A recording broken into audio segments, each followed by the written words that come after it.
Radio Claret América presenta Sediento de ti, la palabra, fuente de vida, con el sacerdote misionero claretiano Tony Díaz. Reflexiones diarias del Evangelio. Aquí iniciamos.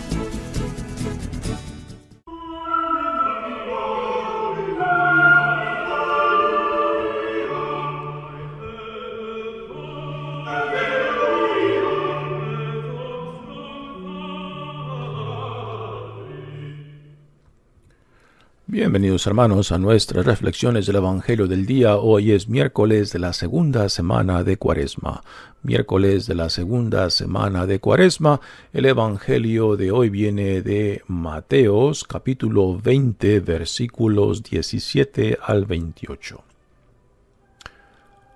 En aquel tiempo, mientras iba de camino a Jerusalén, Jesús llamó aparte a los 12 y les dijo: Ya vamos camino de Jerusalén, y el Hijo del Hombre va a ser entregado a los sumos sacerdotes y a los escribas, que lo condenarán a muerte y lo entregarán a los paganos para que se burlen de él, lo azoten y lo crucifiquen, pero al tercer día resucitará.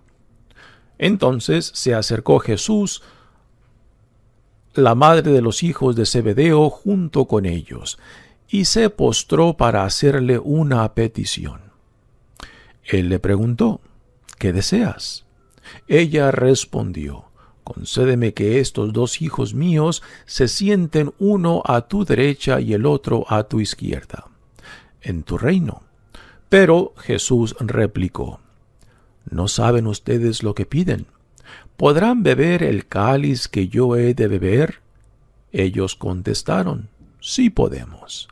Y él les dijo: Beberán mi cáliz, pero eso de sentarse a mi derecha o a mi izquierda no me toca a mí.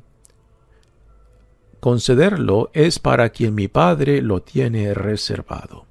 Al oír aquello, los otros 10 discípulos se indignaron contra los 2 hermanos, pero Jesús los llamó y les dijo: Ya saben que los jefes de los pueblos los tiranizan y que los grandes los oprimen. Que no sea así entre ustedes. El que quiera ser grande entre ustedes, que sea él que los sirva, y el que quiera ser primero, que sea su esclavo. Así como el Hijo del Hombre no ha venido a ser servido, sino a servir y a dar la vida por la redención de todos. Palabra del Señor. Muy bien, damos comienzo a nuestra reflexión del Evangelio del día. Yo diría que el tema central de este Evangelio viene siendo la ambición o el deseo de ser grande, ¿no?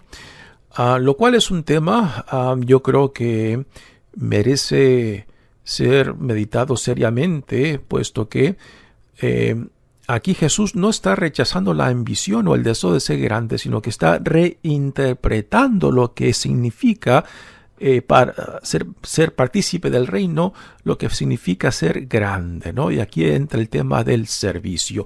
El poder, la autoridad, el subir, la ambición es para el servicio. Tiene que ser puesto al servicio del reino, si no, entonces no se diferencia nada según los valores del mundo. Aquí hay un contraste entre los valores del reino y los valores del mundo. Dice el Evangelio de hoy: En aquel tiempo, mientras iba de camino a Jerusalén, Jesús llamó aparte a los 12 y les dijo: Ya vamos camino de Jerusalén, y el Hijo del Hombre va a ser entregado a los sumos sacerdotes y a los escribas, que lo condenarán a muerte y lo entregarán a los paganos, para que se burlen de él, lo azoten y lo crucifiquen, pero al tercer día resucitará. Esta viene siendo la tercera vez que Jesús les anuncia su pasión, muerte y resurrección. Y sabemos claramente que aún hasta esta tercera vez ellos no lo han entendido. Aún piensan que cuando Jesús les habla del reinado de Dios, ellos están pensando en un reinado según el mundo, con el poder y la autoridad que el mundo manifiesta y cómo lo impone sobre otros, ¿no? Por eso no nos sorprende de que, según el Evangelio de Mateos, es la madre de Juan y Santiago que viene ante Jesús para pedirle que sus hijos tomen un lugar de privilegio cuando el reino de Dios se manifieste, ¿no? Y cuando Jesús les da esta tercera profecía de su pasión, muerte y resurrección, pues ellos piensan de que ya el reinado de Dios se va a manifestar, así que busquemos tener un buen lugar. O sea, en México deberíamos tener un buen hueso, ¿no? Cuando se manifieste, cuando se lleva a cabo este gobierno de Jesús, ¿no?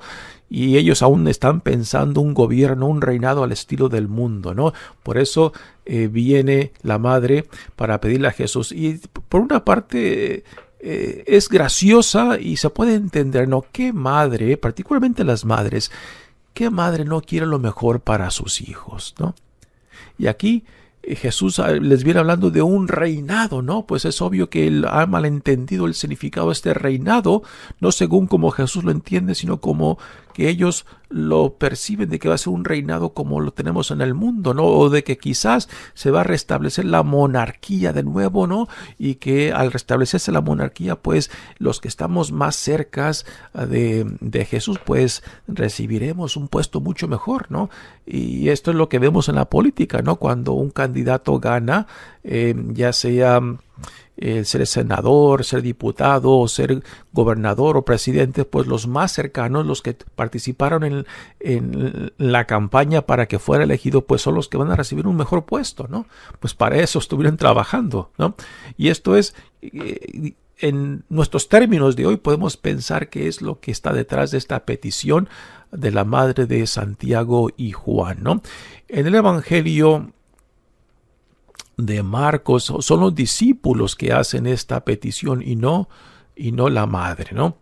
Aquí también Mateo tiene, Lucas tiene esta, pero Lucas no pone a la madre, sino son los discípulos que hacen la petición a Jesús. Y esta petición, pues, el trasfondo es eso, de que ellos piensan de que si ya nos estamos acercando a Jerusalén es porque ya el reino se va a manifestar, entonces apresurémonos para pedirle a Jesús de que tengamos un buen puesto cuando su reino se establezca, ¿no? Y aquí obviamente, claramente, tienen un entendimiento muy erróneo de cómo Jesús entiende a sí mismo, cómo Jesús entiende la inauguración del reinado, del poderío de Dios que en él se está manifestando, se está inaugurando. Entonces viene la madre de Santiago y Juan, le dice: concédeme que estos dos hijos míos se sienten uno a tu derecha y el otro a la izquierda. Yo cada vez que leo estas palabras me sonrío, porque digo, ¿qué madre no quiere lo mejor para sus hijos? ¿No? Y eso es lo que está haciendo esta mamá por sus hijos. Pero Jesús replicó: no saben ustedes lo que piden. ¿Podrán beber el cáliz que yo he de beber? Este cáliz hace referencia a la pasión y muerte de Jesús. Y ellos le contestan: sí, podemos.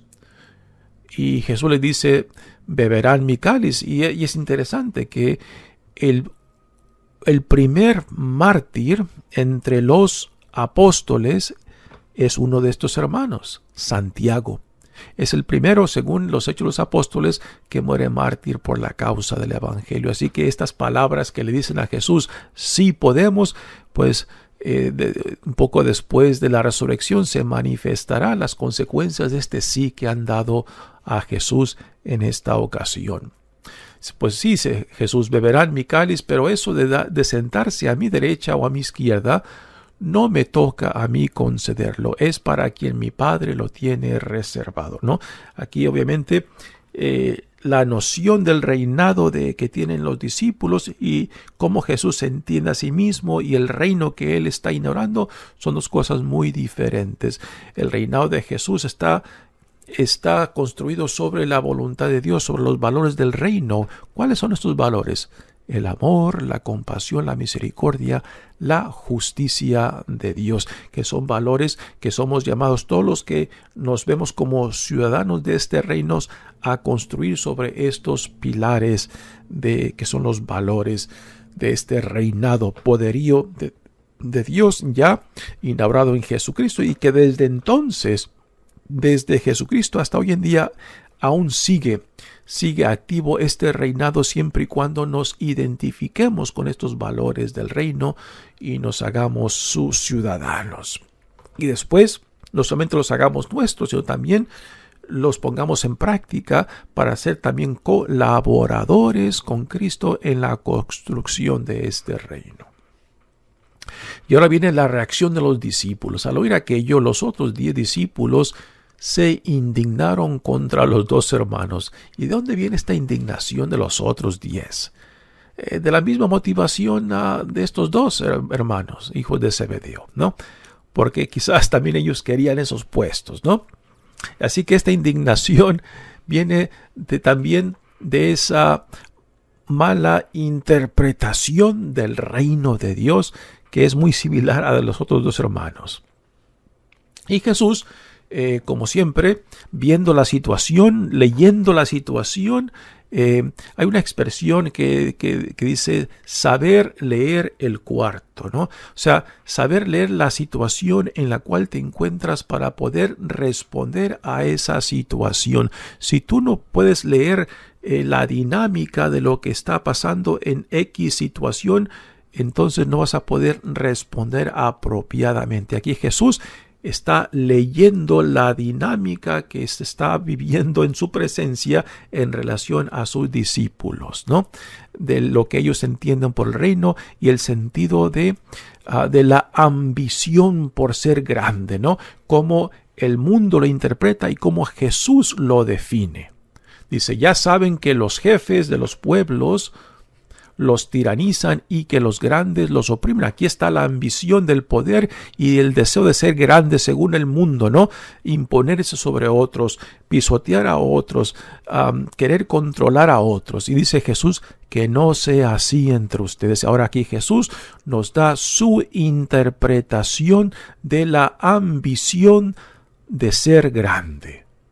Que esta ambición tiene que estar al servicio del reino de Dios, al servicio del amor, al servicio de la compasión, de la misericordia, de la justicia de Dios. Así que es una interpretación totalmente diferente a cómo el mundo lo entiende. Si el que quiera ser grande entre ustedes, que sea el que los sirva. El que quiera ser primero, que sea su esclavo, así como el Hijo del Hombre, haciendo una referencia a sí mismo, o sea, de que Jesús les modela para ellos esta ambición, el deseo de ser grande según el reino de Dios. ¿Para qué? Para poder servir, para colaborar con Cristo en la construcción del reino. Es el servicio en humildad. Así que Jesús no rechaza la ambición ni el deseo de ser grande, siempre y cuando se ha puesto al servicio humilde del reino de Dios. Y Jesús se pone como un ejemplo, dice, el Hijo del Hombre no ha venido a ser servido, sino a servir. Recordamos como Jesús en el Evangelio de Juan se rebaja a la imagen de un siervo, cuando él se pone la toalla y le lava los pies a sus discípulos, ¿no?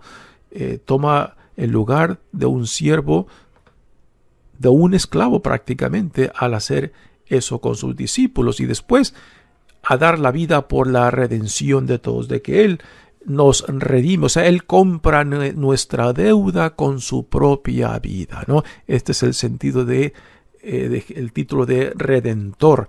Como por ejemplo cuando uno va a una casa de empeño y deja empeñado su objeto, digamos su coche, su televisor o lo que sea que tú vas a empeñar, y el dueño de la casa de empeño pues te da un préstamo.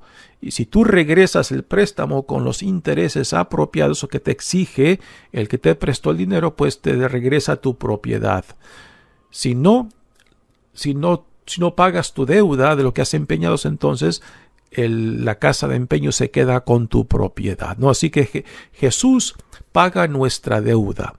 Estamos endeudados con Dios porque vivimos en rebeldía, vivimos en en rechazo de la vida que Él nos da en Jesucristo. Entonces Jesucristo vino a pagar nuestra deuda para redimirnos, para regresarnos, para reconciliarnos con Dios.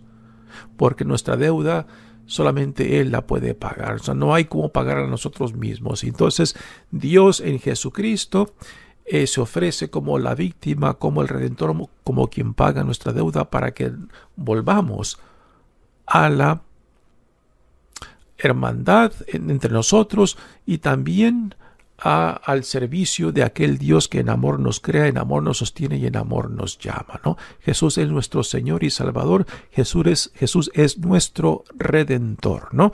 Y así como Él vive para otros, igualmente nos enseña que también nosotros, sus discípulos, hemos de vivir para otros. Mi nombre es Padre Tony Díaz, misionero claretiano. Que Dios los bendiga. Radio Claret América presentó Sediento de ti, la palabra. Fuente de vida. Sus comentarios son importantes. Contáctenos en radioclaretamerica@gmail.com.